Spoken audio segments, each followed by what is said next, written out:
Okay, so I always wonder why I became so nervous. As a pro, this part really resonates with me. Don't analyze, serve. Analyst belongs in practice, not on stage.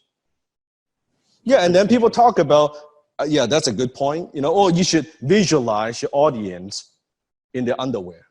Mm-hmm. I think it's the dumbest fucking thing I've ever heard. It's the dumbest thing I've ever heard. Think about it. Okay, let's think about it. Let's say you're speaking to a group of baby boomers. Just imagine it all in their underwear. How would you feel? Distracted even more. I'm going blind. How would you feel? Right? I promise you, you're going to forget what the hell you're going to say. Man, there's some saggy stuff going on. You know, there's some, it's very disturbing, right? Isn't it? Just close your eyes for a second. I want you to picture that. Do it, Sifu, okay? Just close your eyes. Imagine 100 baby boomers, man, woman, okay? Late 70s. All sitting there in their underwear, naked. Just picture that. That's like going to the public swimming pool on a weekday in the morning. It's like time the or naked something. beach at UBC. Yeah, UBC like in the right? morning. The nude beach, right? Okay, remember that. Burn that in your head. How would that work? It wouldn't work. And the second thing is, are you saying that, okay, think about it. Picture my audience is in their underwear. Mm-hmm. How could you focus on them? How could you take them seriously for them to take you seriously? Mm-hmm. If you picture them in a way versus I want to impact their lives. Right. Like if you want to impact someone's lives, do you prefer them sitting in front of you like all naked or in underwear? It doesn't make no sense. Doesn't make any sense. It doesn't make any sense. Right? It is like, I don't know whoever came up with that. It does not work. Forget that shit. What you want to do is you want to impact people's life. And there's so many different ways you can do. Sometimes you want to educate some, or we'll get into that. Sometimes you want to inform, sometimes you want to entertain. But the way to eliminate stage fright is to focus on them. Period. So now I get on stage, I don't get nervous. I don't get nervous. Right now I'm speaking to so many of people, like so right now, Yeah. right? Yeah. No different than I'm speaking to hundreds people in front of me. No, I turn out, I just go. Because I'm not focusing on, okay, am I standing in the right spot? It's my hand in my pocket. What about here? Am I looking good? Fuck that shit. I focus, it's you and me, right? We're having a connection. I'm sharing with you. That's all I give a fuck. That's all I care. Nothing else. Is my sound clear? Can you see my slide? Period. Then you're not thinking about, you're not self-conscious. You're not thinking, oh, am I not good? What about this? What about this? No. And then you be you. This is me. Just be you. Interesting thing is when you are not focusing yourself, that's when you connect with the audience. Because you're making an effort, write it down. You're making an effort to connect with them.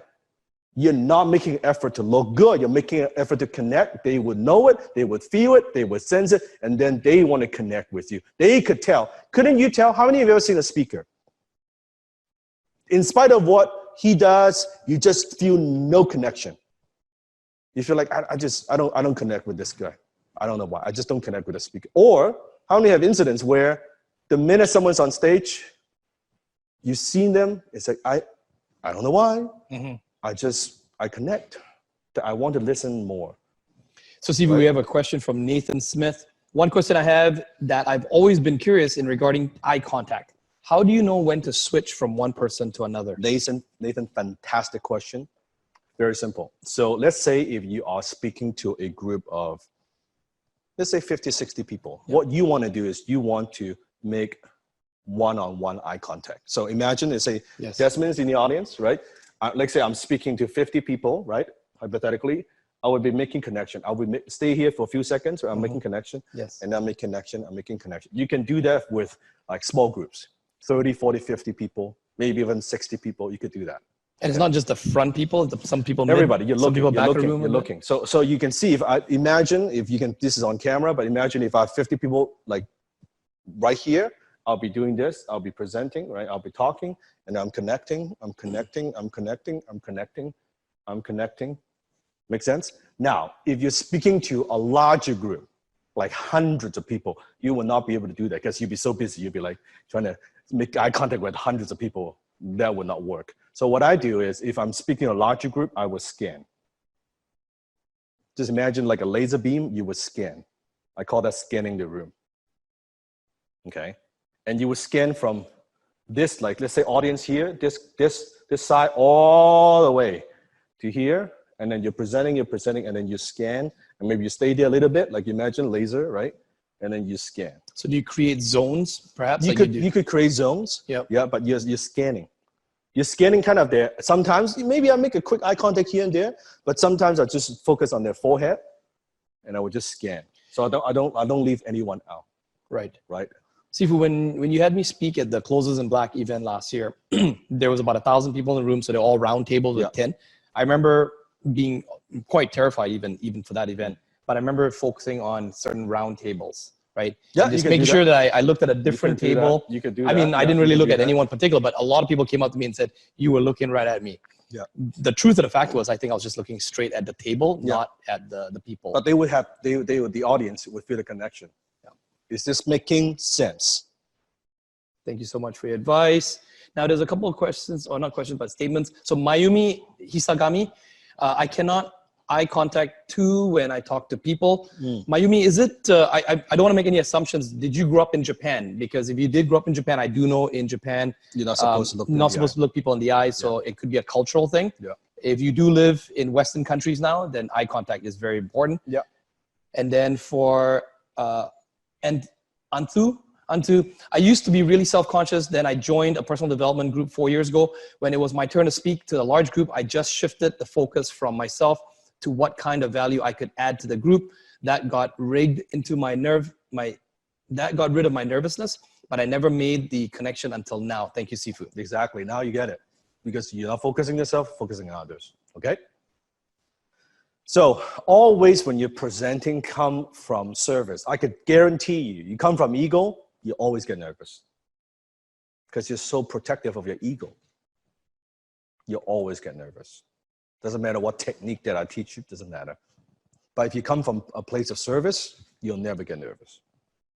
Because it's not about you. When it's not about you, when you're speaking from the heart, when you're coming from a place of, like, why do you blank out? You blank out because you're so worried. Are you saying the right thing? Mm-hmm.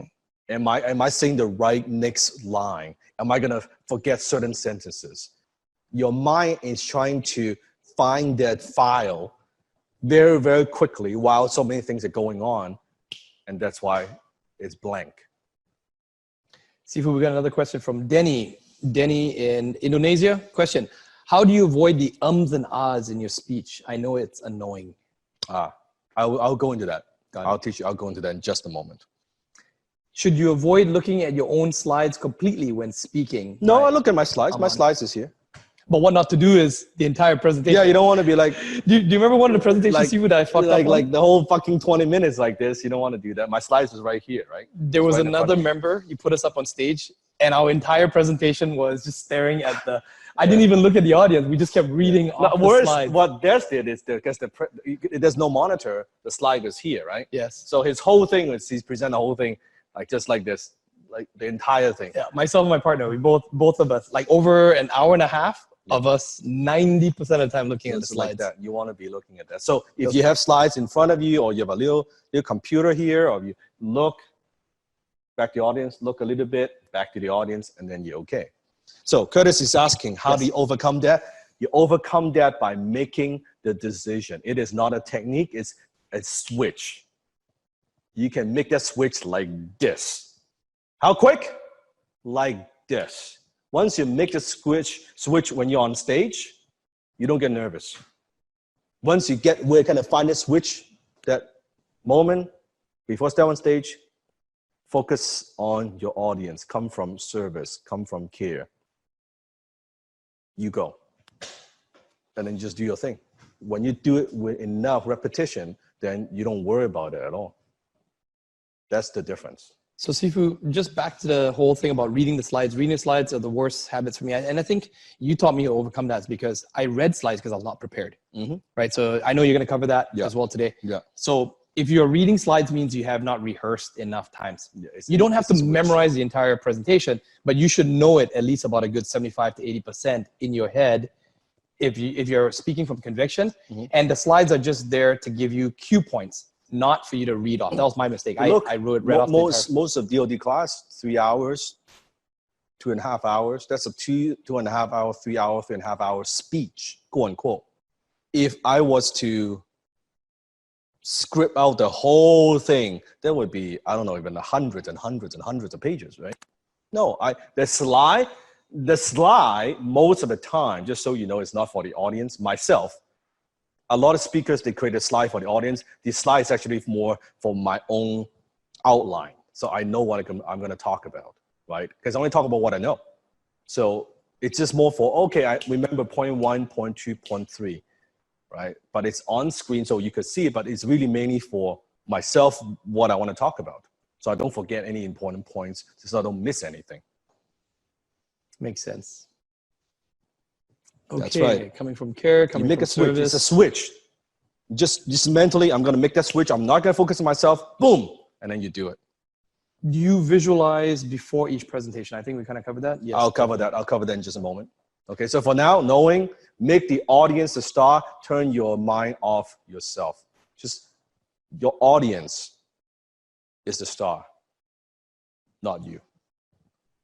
Funny thing is, when you make the audience the star, guess who is the star? You are the star. Yep. You naturally become the star. Not by I'm the star, right? It's when you are focused all on your audience, all focused on value, coming from a place of care. Naturally, people walk away and you will know that you're good. The audience will walk up to you and say, thank you so much for your speech. Thank you. It was so inspirational. It was so powerful. I learned so much. Or what you just said, the story you just shared, it changed my life. You don't change people's lives by focusing on yourself. And you don't change someone's lives by wanting to change someone's lives. It's funny how it works. You change someone's lives by just focusing on them. And some people might get it. Some people may not get it. You need to be okay with that too, right? That's part of, again, getting out of your own ego, turn your mind off yourself, knowing that that's okay, right? You're focusing on, have you given 100% of everything you've got? Chantel made a comment about, learning how important it is to prep. You talk about practicing a lot. I was always trying to master doing things on the fly, which is very similar to my style before. Huge mistake. Yes, Chantel. Huge mistake. Yes. Huge mistake. Preparation. Preparation. Definitely.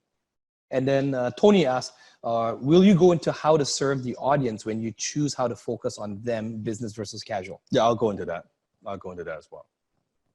Okay, so that's secret number 2. Speaking secret number 3, condition yourself before speaking. Now, what do I mean by conditioning yourself before speaking? Does that mean you grab a dumbbell and then you kind of do some curl? That's not what I'm talking about, right? I mean, before, so we'll get into the actual speaking and presenting part, but very important, before you go on stage, how you condition yourself, right? What do you do? So think about how do highly successful people are able to stay consistent with their results. You think about top athletes, top performers. What did they do? Michael Jordan, Tiger Woods, so many top performers, high performers. What did they do to stay consistent? Because there are some days that they're not at the best. They got the flu. It's like they don't feel like it, or they're not in the mood. They got some bad news from someone. It's just like kind of under the weather a bit. That happens too. But when you're speaking, again, focusing on the audience, you want to be 100%. So what do you do? How do they condition themselves to perform at their best?